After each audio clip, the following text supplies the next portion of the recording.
Eden najbolj proaktivnih dogodkov na današnji informativi, kjer so dekleta tudi zainteresirana, da res kaj ustvarijo, je Dan za punce. Kaj je Dan za punce?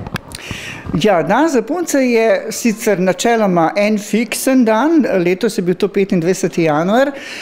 ko dekleta iz različnih osnovnih šol, zadnje triade, odpeljemo k kakšnemu delodajalcu, recimo k Heliosu ali pa Iskrateli ali pa še kam drugam in jim tam na licu mesta, se pravi na pravem delovnem mestu, damo priložnost, da spoznajo, kakšen je pravzaprav denimo poklic kemičarke,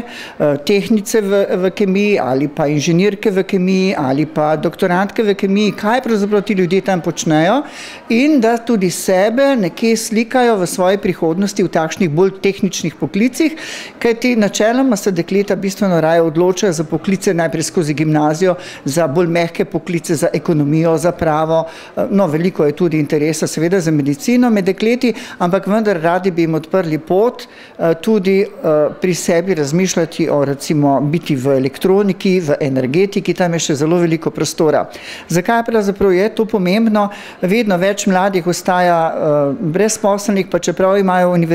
univerzitetno diplomo, morda gre za napačno študijsko usmeritev, dostikrat pravzaprav to ugotavljamo in seveda je zelo pomembno, da se pravočasno vidijo, da slikajo svojo prihodnost tudi v drugačnih poklicih. Prihodnost je namreč na strani tistih, ki bodo več funkcionalni, ki bodo znali več, ki bodo sposobni več in ki bodo tudi strokovno upravljali več poklicev.